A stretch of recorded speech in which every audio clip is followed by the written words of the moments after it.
Bonjour, j'espère que vous allez bien. On se retrouve pour une nouvelle vidéo sur Essilor Luxottica. C'est peut-être pour moi l'action 2025. En tout cas, c'est une des actions que je vais suivre de près sur cette année 2025. On démarre avec un avertissement. Je ne suis pas conseiller financier. Cette vidéo n'a pas pour but de vous proposer un placement financier ou un quelconque conseil d'achat, mais uniquement un but pédagogique et de partage. Vous restez responsable de vos investissements. On va basculer sur le site investirselongterme.com. Donc si je fais une recherche, par exemple sur Essilor, je vais trouver pas mal d'informations. Alors si vous êtes abonné Premium ou Premium Plus, vous avez accès aux articles Premium. Alors, on a ici par exemple une analyse d'Essilor Luxottica que j'ai faite au mois de janvier. Donc si on regarde l'article, on va télécharger l'article.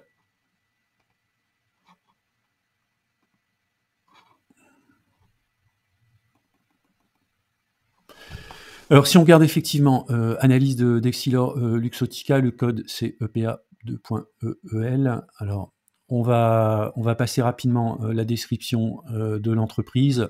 On va aller directement sur les informations d'analyse financière. Alors c'est une action qui délivre un dividende de 3,95 €, donc le rendement n'est pas extraordinaire, 1,69%, un taux de distribution payout ratio de 50%, une croissance des dividendes de 22%.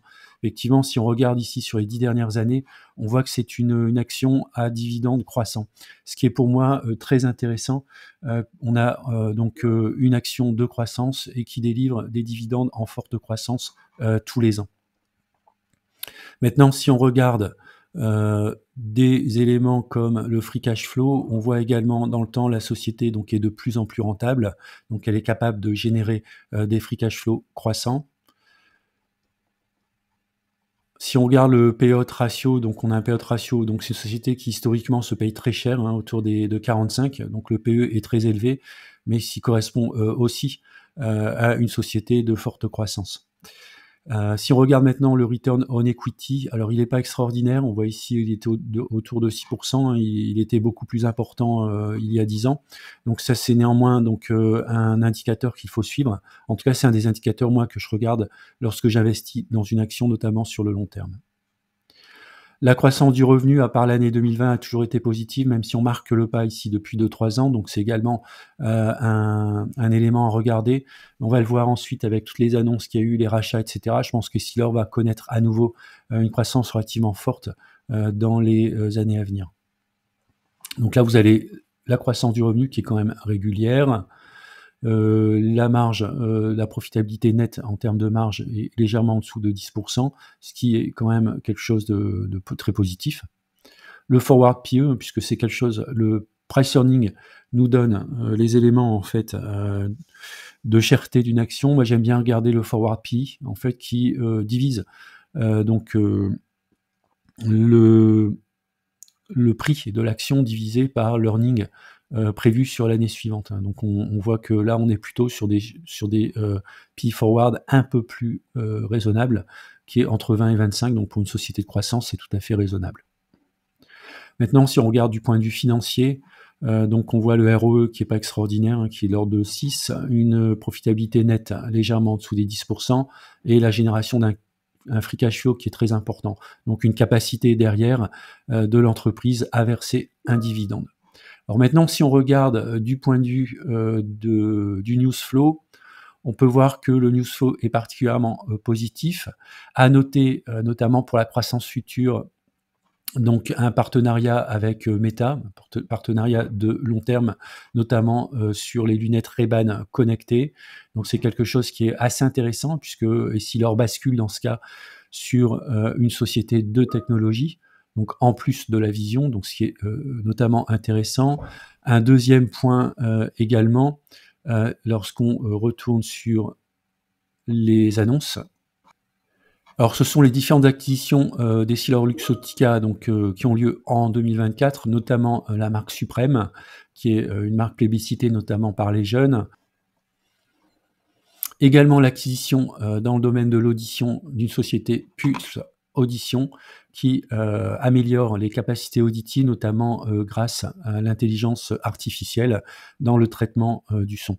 Donc ça, ce sera un dossier à suivre, notamment sur l'année 2025 et les années suivantes, pour voir comment EssilorLuxottica va continuer à développer une grosse partie de son activité, notamment sur la partie audition, qui est très complémentaire à l'activité vue. Sachant qu'en 2021, EssilorLuxottica avait racheté la chaîne Grand Vision, donc qui va compléter à la fois la partie audition à la partie vision. Alors pour moi, EssilorLuxottica, même si elle a connu une croissance ces dernières semaines, a encore un potentiel très très fort, puisqu'on est actuellement uniquement à 0,48 écart type sur la droite de régression. On voit que historiquement, la société est capable d'aller sur les plus de sigma. Donc le potentiel en fait de croissance sur l'action EssilorLuxottica, c'est une croissance d'à peu près 25%. On est actuellement à un cours de 254 €, qui est quand même un peu au-dessus de la valeur théorique à 232 €, avec un potentiel maximum que j'estime à 315 €, en tout cas sur l'année en cours. Alors maintenant, si on regarde du point de vue purement graphique, on voit qu'elle évolue depuis le mois de mars 2020 dans un canal ascendant assez bien tracé. Elle était sortie de ce canal ascendant, puis ensuite il y a eu une correction et ensuite on a continué l'ascension. On est actuellement en train de sortir par le haut du canal ascendant, donc on peut tout à fait avoir la même chose que ce qui s'est passé à la fin de l'année 2021. Donc on pourra avoir une petite poussée de fièvre et puis un retour dans le canal ascendant. Dans ce cas, on va surveiller les valeurs à l'intérieur du canal pour renforcer sur EssilorLuxottica.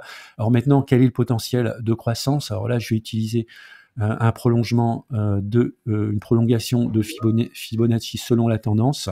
Donc je sélectionne mon point bas qui est le point de départ ici, la semaine du 9 mars 2020. Ensuite, je vais aller chercher le plus haut ici qui correspond au 15 novembre 2021 et puis aller chercher le point bas ici qui correspond à peu près, je vous montrerai après, qui correspond ici à peu près fin avril. Et je vais tracer ici mes valeurs de prolongation. Donc vous voyez, on retrouve ici la valeur autour des 310-315 € qui correspondent aux 2 sigma sur la droite de régression, qui correspond ici au retracement, la prolongation de 1,61. Alors oui, le point bas, il est où? Il est ici, la semaine du 7 mars 2022. On va terminer avec mes positions et stratégies que j'ai sur l'action EssilorLuxottica. Donc j'en détiens 38. C'est la 4e ligne dans mon portefeuille avec 7,24% en termes de poids. Je suis en plus-value de 2 700 € pour un PRU de 183 € et je suis en plus-value de à peu près 40%. Alors, l'intérêt de l'action EssilorLuxottica dans un portefeuille PEA, c'est que c'est une action de fonds portefeuille à garder sur le très long terme. Elle délivre à la fois une croissance annuelle moyenne de 10,74 donnée par les droites de régression pour un dividende de l'ordre de 4 €, qui est bon, relativement faible, mais si on combine les deux, on a quand même un bon rendement. On a des dividendes qui sont croissants. Donc pour un investisseur sur le long terme, on aura avec le temps donc un meilleur rendement de cette action, notamment par rapport au PRU. Et puis on peut voir que la société est dynamique puisqu'il y a des relais de croissance au travers des lunettes connectées avec le partenariat avec la société Meta et également dans le domaine de l'audition, avec des rachats qui se font. Le vieillissement de la population, la nécessité de s'équiper, l'évolution de l'intelligence artificielle dans l'amélioration de tous ces aspects font qu'on peut être relativement confiant sur le moyen long terme. Alors les zones de renforcement pour moi, c'est la zone 194-220 €, sachant que la valeur théorique sur les droites de régression est à 232 €. Voilà, c'est la fin de la vidéo. Je vous remercie de l'avoir regardée. N'hésitez pas à mettre un commentaire si vous souhaitez. Et puis je vous dis à bientôt pour une prochaine vidéo.